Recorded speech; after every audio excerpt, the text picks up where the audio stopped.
Item ಯಾವುದೇ ಇರಲಿ try ಮಾಡಿ ಆಚಿ ಚಿಕನ್ ಮಸಾಲಾ. ಪ್ರಮುಖವಾಗಿ ರಾಜ್ಯದ ಸರ್ಕಾರಿ ಪ್ರಥಮ ದರ್ಜೆ ಕಾಲೇಜುಗಳಲ್ಲಿ ಖಾಲಿ ಇರುವ ಹುದ್ದೆಗಳನ್ನು ಭರ್ತಿ ಮಾಡಲು ರಾಜ್ಯ ಸರ್ಕಾರವು ಒಟ್ಟು 10,419 ಅತಿಥಿ ಉಪನ್ಯಾಸಕರನ್ನ ನೇಮಕ ಮಾಡಿಕೊಳ್ಳಲು ಮುಂದಾಗಿದೆ.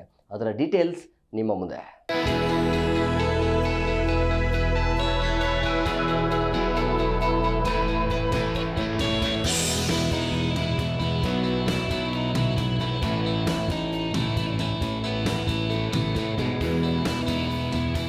ರಾಜ್ಯದ ಸರ್ಕಾರಿ ಪ್ರಥಮ ದರ್ಜೆ ಕಾಲೇಜುಗಳಲ್ಲಿ ಖಾಲಿ ಇರುವ ಹುದ್ದೆಗಳನ್ನು ಭರ್ತಿ ಮಾಡುವುದಕ್ಕೆ ಮತ್ತು ಅತಿಥಿ ಉಪನ್ಯಾಸಕರ ಸುದೀರ್ಘ ಬೇಡಿಕೆಗಳಿಗೆ ಸ್ಪಂದಿಸುವ ನಿಟ್ಟಿನಲ್ಲಿ ಸರ್ಕಾರವು ಒಟ್ಟು 10,419 ಅತಿಥಿ ಉಪನ್ಯಾಸಕರನ್ನ 3 ವರ್ಷಗಳ ತಾತ್ಕಾಲಿಕ ಅವಧಿಗೆ ನೇಮಕ ಮಾಡಿಕೊಳ್ಳಲು ಮುಂದಾಗಿದೆ.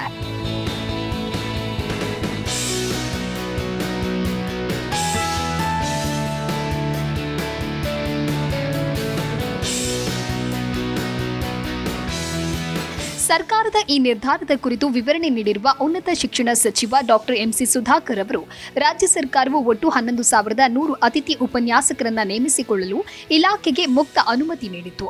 ಅದರಂತೆ ಇಲಾಖೆಯು ಅತ್ಯಂತ ಪಾರದರ್ಶಕವಾಗಿ ಆನ್ಲೈನ್ ಕೌನ್ಸಿಲಿಂಗ್ ಪ್ರಕ್ರಿಯೆಯನ್ನು ಹಮ್ಮಿಕೊಂಡಿದ್ದು, ಅರ್ಹತೆಯ ಆಧಾರದ ಮೇಲೆ ಪ್ರಸ್ತುತ 10,419 ಅಭ್ಯರ್ಥಿಗಳನ್ನು ಆಯ್ಕೆ ಮಾಡುವಲ್ಲಿ ಯಶಸ್ವಿಯಾಗಿದೆ ಅಂತ ತಿಳಿಸಿದರು.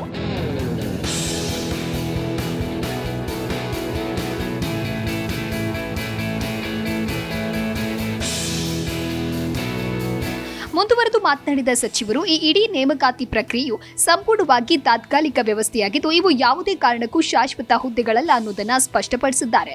ಶಿಕ್ಷಣ ಸಂಯೋಜಕರು ಎಂಬ ಹುದ್ದೆಯನ್ನ ಸೃಷ್ಟಿಸಿ ಈ ನೇಮಕಾತಿ ಮಾಡಿಕೊಳ್ಳಲಾಗ್ತಾ ಇದೆ.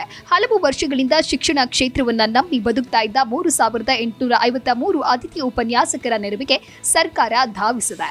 ಇವರನ್ನ ಸೇವೆಯಿಂದ ಮುಕ್ತಗೊಳಿಸುವ ಬದಲು ಹೊಸದಾಗಿ ಶಿಕ್ಷಣ ಸಂಯೋಜಕರನ್ನಾಗಿ ನೇಮಿಸಿಕೊಳ್ಳಲು ಸರ್ಕಾರ ಮುಂದಾಗಿದೆ.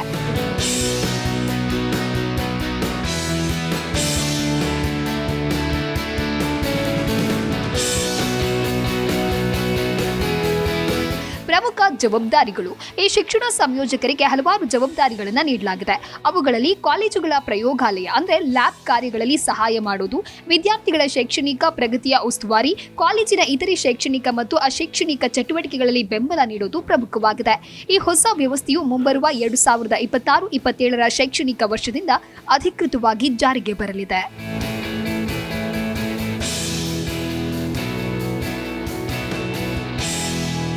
ವೇತನದ ವಿವರ. ಸೇವೆಯ ಅನುಭವಕ್ಕೆ ಅನುಗುಣವಾಗಿ ವೇತನವನ್ನು ನಿಗದಿಪಡಿಸಲಾಗಿದೆ.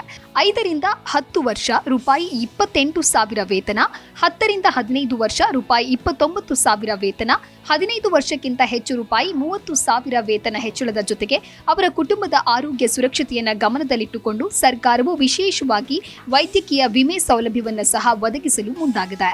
Bureau report, G Kannada news.